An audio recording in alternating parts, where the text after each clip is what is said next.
Hello, everyone. Dr. Vicky here, speaking to you from the Seeds of Transformation Healing Center.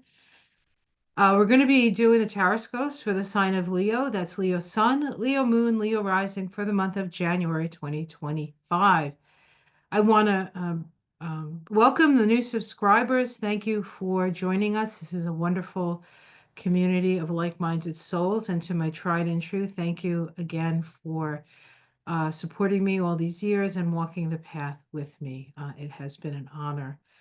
So, I do want to point out that 2025 is a new vibration that we're working with.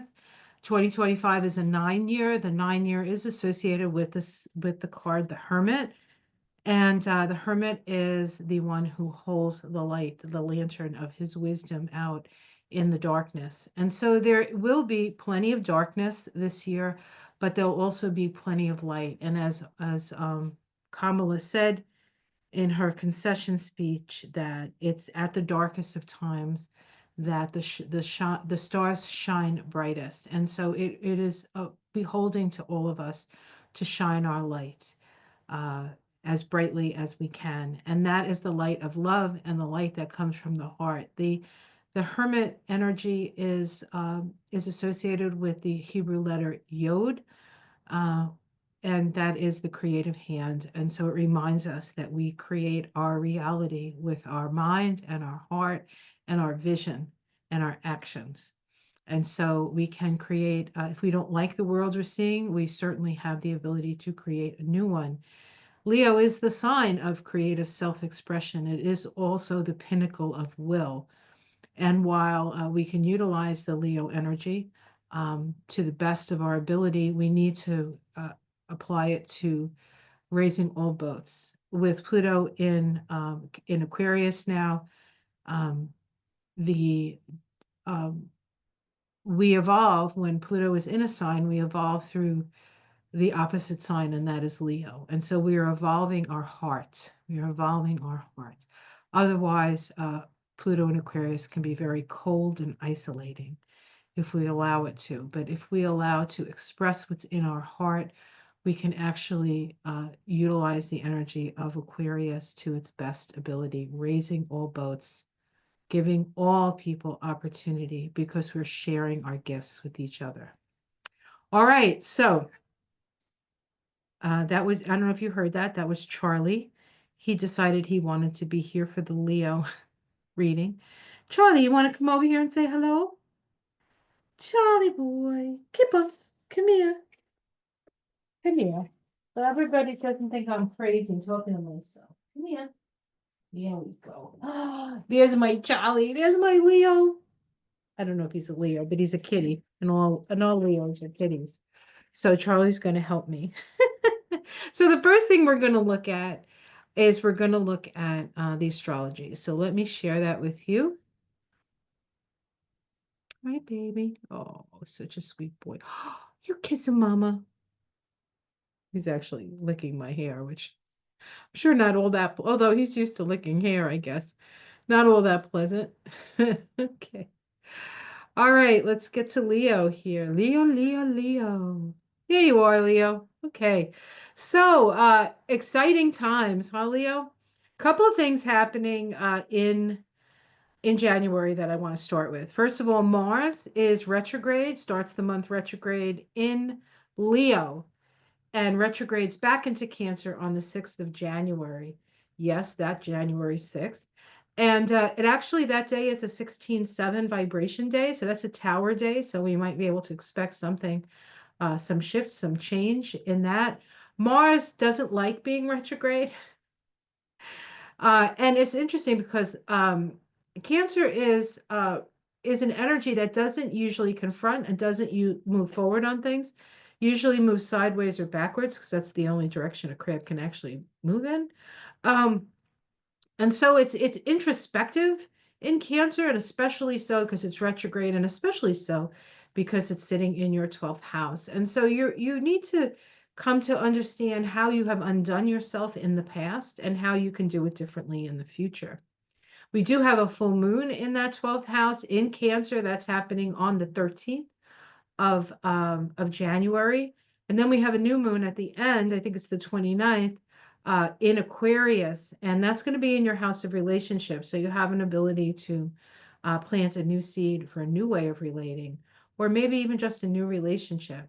That seventh house cusp being Aquarius really requires the best relationships for you are with people who have a similar sort of energetic vibration to you, and people that make you laugh. That's very important. And if they can make you laugh at yourself, it's even more important because that's what keeps Leo healthy. We have the sun start the month in Capricorn, so it's in your house of health.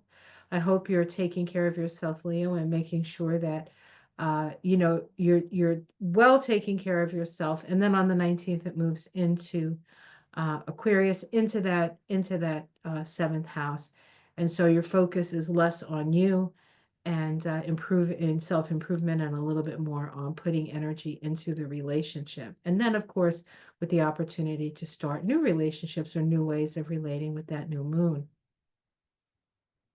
The nodes of the moon change this month. They change on the 11th of January. They have been in Aries and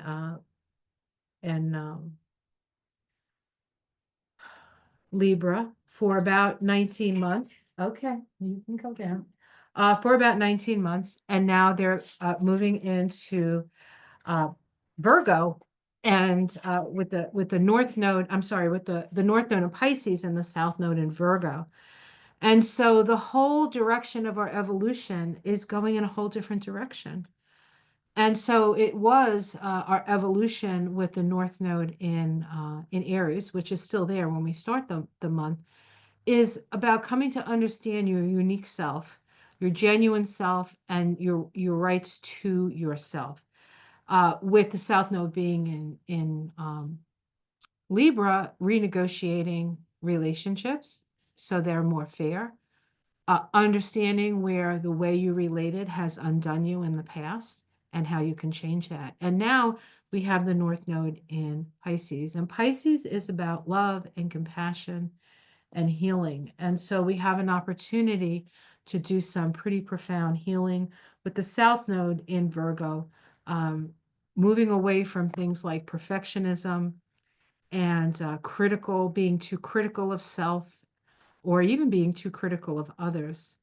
Um, Leos, even if they are critical of themselves, will generally not express it to other people because they really don't want to be seen in anything but the best light possible. But those uh, judge, jury, executioner is within you. And so this is an opportunity as the South Node moves through uh, Virgo to let go of some of those perfectionist tendencies and come to an understanding that maybe things aren't quite perfect in the way you think they are because you're only seeing it through your eyes. And perhaps there's something better on the other side of a willingness to let go of, in a way, your own perfect ideal of something. Okay. All right, let's see. Still have Uranus in the 10th house, still creating all kinds of havoc in the outer world. That's gonna be there all month. It does change though. It does move into um, Gemini later in the year, so there is a shift. And we have Jupiter in Gemini this month and for a few more months, and then I think in May it moves, or May, or maybe it's July. Anyway, the second half of the year it's in Cancer, and it will be moving through your 12th house. And Jupiter likes it being moving through the 12th house. They say that when Jupiter moves to the 12th house, and that only happens every 12 years, your angels and your guides are close. Angels, and so there's a lot of help. There are legions of spirit waiting to help. Um, but in the meantime, you're expanding with Jupiter in the 11th house. You're expanding your reach. Maybe you're doing it through the internet, which is a very much an 11th house technological thing. And so I have a Leo rising, and so I've had Jupiter and Gemini moving through. Is it moving through that 11th house yet? It's been in the 11th house. It's moving back into the 10th right now. But that 10th and 11th house is pretty public. And so I'm able to get my word out, and you might find yourself doing the same thing, getting your words out, getting your ideas out there. Very important for the future. The sun, I said, yes, starts in the sixth house, moves into the seventh. I talked about that. Pluto in the seventh house for 19 years. So, transformation of not only your relationships, but the way you relate to others. Some relationships will fall by the wayside. Others will just change in the way that you relate to them, and hopefully bring us to a uh, more equilibrium and more equality within our relationships. Venus starts the month in the seventh house, then moves into the eighth house as it moves through Pisces. This is a good time for you to go over your finances with your partner if you have one, or if you are, your finances are your own and you're at the point where you're thinking of, well, I have all these resources, where do I want them to go when I am no longer on the planet? This might be a time for you to do that as well. All right, let me see. What else? What else? What else? Mercury is direct, starts in your fifth house, spends most of the time in the sixth house. And so this is a good time for a new diet regime, or getting information on how better to nurture yourself. Maybe look into some sort of like leaky gut thing, because the sixth house is the gut. And this would be a time when you could explore that with the sun there and Mercury there as well. Mercury spends most of its time in Capricorn, so you have plenty of time to do your research. And then it moves into your house of relationship later in the month when it moves into Aquarius. The new moon in Aquarius is the start of the year of the snake. I believe it's the wood snake this year. So we go from the dragon to the snake. It's a little different energy, both powerful. I don't know enough about the Chinese zodiac to comment on it, but I will do some research and I will make, I'll talk about it as we proceed through the year. All right, full moon in Cancer. Did I mention that? The full moon in Cancer in your 12th house. It's very emotional. It's a very emotional full moon. It's going to be conjunct or close enough to Mars to matter. And this is the place of your undoing. So you do have to, I don't know if I want to say control your feelings and your emotions, but don't let them affect you negatively, or don't let what's happening in the outer world, upsetting you, affect you too much, because we don't really know how things are going to work out. We might end up realizing that's the best possible thing that could happen. So don't prejudge it. Experience it, feel it. You have the right to your feelings. You have the right to your emotions. You can express them as they need to be expressed, but don't undo yourself with them. Don't make what's going on in the outer world make you sick. Okay? All right. Let's see. What else? What else? What else? I think I covered everything. I do this sort of off the cuff, so I apologize if I missed anything, but this is a pretty good uh, general um, general idea of what's going on. And I do want to say that if you want to know specifically to your chart, uh, then it's best to get a personal reading. I do personal readings. They're a combination of astrology, numerology, and Kabbalah, and most people really love them. It's a bit of a fire hose of information. I do record them. I do have two options. I have an hour reading and I have a 90-minute reading. If it's your first time, the 90-minute reading does give us more time to really sort of dig in. But whatever you can manage, it'll be a good thing, because the gift of self-knowledge is actually priceless. But I do put a price on it so that people have the opportunity to learn about themselves. Okay. All right. So I'm using the Tarot of the Spirit, one of my favorite decks, by a Pamela Eakins and her mother. Her mother did the art, and she wrote the book, and it's a great book. I think you can get the cards separate from the book now. I used to have to get them like in a set. The big fat book, called, I think, The Tower of the Spirit. And I would suggest it, especially if you are interested in the Kabbalah. it's a fantastic source for information on the tree of life and the like, and the paths and that. So definitely worth getting the book along with it if you're so inclined. I actually put it on my list of books that I suggest for Kabbalah. I do teach Kabbalah as well. Right now, I'm in the midst of a class. We're going to be starting the second part of the Kabbalah class in January, but then I'm going to have a new introduction probably in May. So May or March, it'll depend. It'll depend because March is going to be such a crazy month. Did I mention that? But to pace myself. And I apologize if I mentioned this before because I don't always remember what I say. I know I've said it already because I've done other of the tower scopes. So if I've said this, ignore it. If I haven't said it, pay attention. No, I am starting a membership on my channel, and the there's two levels that I'm thinking of. One of them is I have ideas and perceptions. What is that? What does he say that? Anyway, no, I have more than ideas. Um, the first level will be relatively low. It's just really to support my work. You will get a couple of extra things. I'm going to be uh, doing maybe some more card readings and the like, and a live, certainly a live for you, just for the members. So we'll be doing that. I may do that twice. I might have to. I'm thinking. I have to see how. Like I haven't done this before, so I have to let you know that it's a little bit of an experiment for me too. So thank you for your patience. I'll say that ahead of time. But the second tier will be an opportunity to dig a little bit deeper into some of the astrology and the Kabbalah and the numerology, and I'll make available all my old numerology and Kabbalah evaluations of people in the news. Um, I'm just feeling like some of this information needs to be a little bit more protected because of what's going on at this moment, if you know what I'm saying. If you know what I'm saying without me saying it. And I feel like I have to be more careful with my words.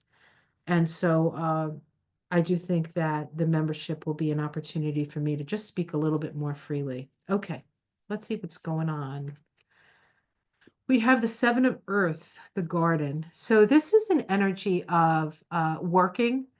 It's kind of toiling, but you haven't quite reached the pinnacle yet. So there's more work to be done. So this card says that there's more work to be done. That's true on a business level. It's true on a financial level. It's also an evaluation of how best an analysis on how best the energy that you're putting into a project is working out. Are you putting too much energy into places that are not harvesting you enough, um, and not enough energy into the things that would up the harvest? So it's an evaluation of how best to utilize both your talents, your abilities, um, and to make yourself more financially stable. What's challenging that? The five of fire, I think this is just the an general chaos around you.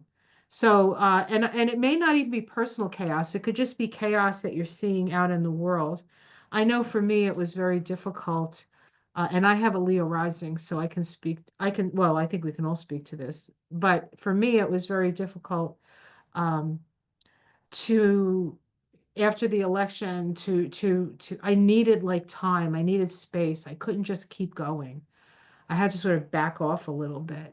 But I feel like I've done that and I accepted it and then but I judged it. Like I was like I think I should be on more. I think I should, but I just couldn't and then so instead of pushing myself, I respected what I felt I could and couldn't do. And it made a big difference because I feel like I came out of it a lot faster, although it wasn't easy. And I feel like there's a lot of that energy happening in January. Of course, that makes sense, right? So if you need the time, take the time, and then you'll be happy you did. But it is sort of a struggle to keep focused on the things that are most important in your life when there's so much chaos going on in the outer world. Underneath it, we have convergence. This is the two of fire. This is about two people coming together, two ideas coming together. It's part of the process. You have that initial energy of the ace of fire, like it's all one. And then the two of fire, we have sort of a divergence and a convergence. Like things diverge, but there's a place where they're still connected. And so I feel like there's two directions that you find yourself moving in, right? But you want to stay connected at the core, at where X marks the spot, by the way, um, where you can come together on something, coming together. I feel like maybe you need a little more help, and you need to, and if there's a partner involved, you're thinking that they maybe need to contribute a little bit more, or maybe you need to contribute a little bit more. It sort of depends on the situation. But it takes two. It takes two, baby. It takes two. You and me. Is that how it goes? I don't know. Anyway, in the past, we have the Four of Cups, the flood. This was the election, guys. That was the election. Overcome. Overcome by emotions and feelings and sorrow and, it was hard. It was hard. I'll give you that. Ooh, in the sky, the chariot. Things are moving fast. Don't worry, guys. Things are changing and they're going to change for the better. They're going to change for the better. It's going to happen faster than you think. We have a recognition in the immediate future. This is a Three of Swords. This can be a betrayal in some cases, but it's a recognition of how you were stuck and how this upsetment has actually reinvigorated you to a truth about yourself and about your place in the world and what you can contribute. How it's seen from outside. New opportunities, new building, new forms, new potential. Potential, potential, potential. People are seeing your potential. In your domestic situation, finding your guiding star. This is the Aquarius card. You have Pluto in Aquarius. You have Pluto in your house of relationship. This is finding your guiding star and how you want to relate to the world, because as you relate to the world, people will relate to you. So instead of seeking it in the relationship, if you seek it in yourself, then that relationship gets attracted to you. Hopes and fears, not being able to make a decision about something. Well, there's two twos here, right? Look at that. That looks pretty familiar. So you're a little bit, there are two directions, there are two things, there's a relationship here. You're just a little resistant or afraid to pull the trigger on certain things. Let's see all right. So the outcome is the Mother of Water. This is the Queen of Cups. This is nurturance. This is care. This is being nurtured by somebody else, by the mother, by the feminine, but it's also nurturing yourself. It's a Cancer card. It's actually a Scorpio card, but it's also a Cancer card. I'm going to pick to see if I can get a major arcana. I get the Eight of Wind. So there's a lot of things flying through the air this month. The Sister of Water, which is a Pisces vibration card. That's the Princess of Cups. She's on the Turtle Island, as it were.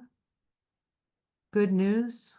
So after a tornado, we have some good news and strength.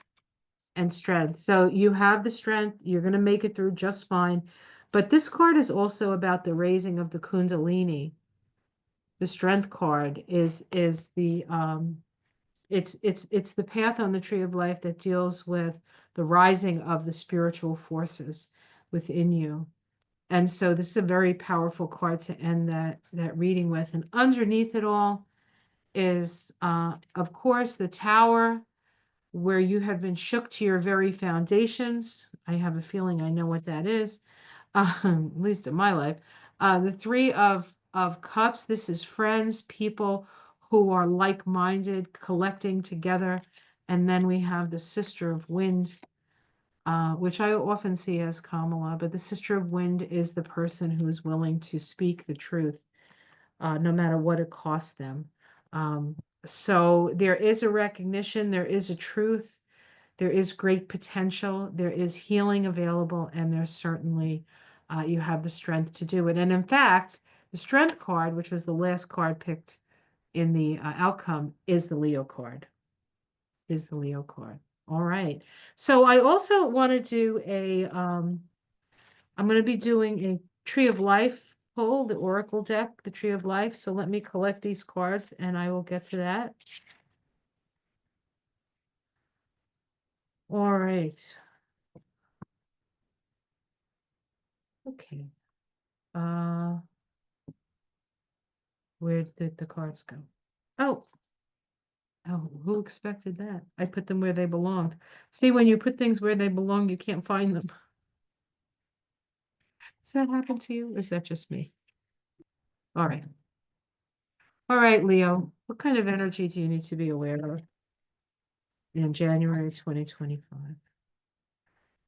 Tree of Life Oracle. What do you have to say to Leo, Leo Sun, Leo Moon, Leo Rising for January 2025? Speak to me, Oracle of the Tree of Life. That always sounds so cool, doesn't it? Speak to me, Oracle. What does the Oracle have to say? Splendor. Oh, determination, communication, and initiative. There you go. Oh, splendor. Also called glory. Glory. I have a tree in the backyard that I call Glory. It's like the last tree in the fall that like everything else is almost gone, and then that one's like, ooh.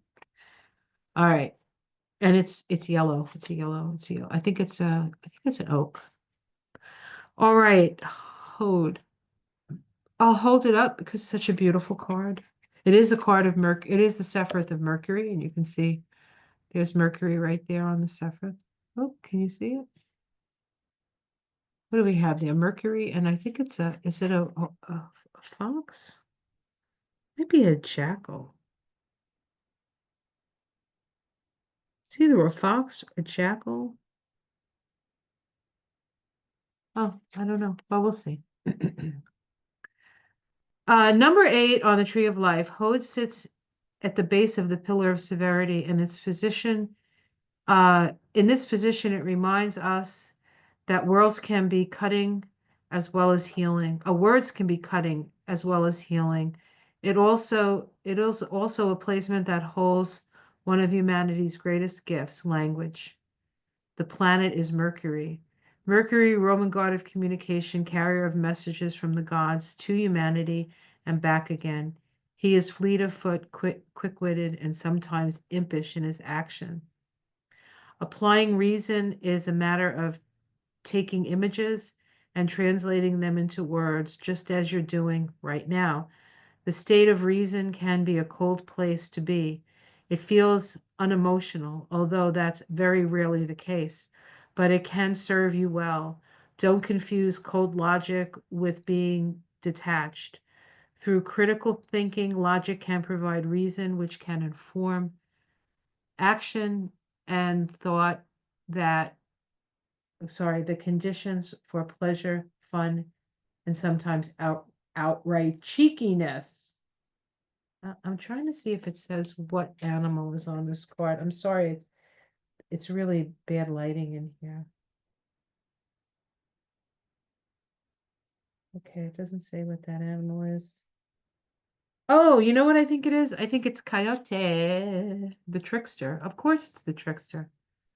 Yeah, it's the coyote energy.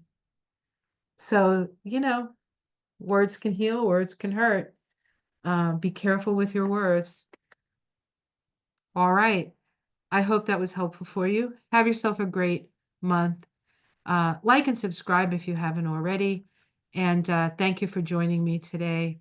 I will see you again at the end of January for the February Taroscopes. Until then, you can check me out on my dailies where I walk through the garden and talk about the stars, on Moon shadows, which happens at the new moons during the month. The next one will happen on the 30th. The next new moon is happening on the 30th, and I may be actually doing that tomorrow, doing moon shadows tomorrow with Ona. That's going to be on my channel. On her channel, we do moonshine. That's the full moons. And we also do Mystic Sisters Lives, which is going to be happening the 29th, which is when I'm doing this reading right now. I'm doing it on the 29th. So that is 7 Eastern, 6 Central, Mystic Sisters Live. This week, it's going to be on Ona's channel, Ona's Tarot. So have yourself a great day, and I will see you again next month or before. Take care. Much love. Namaste.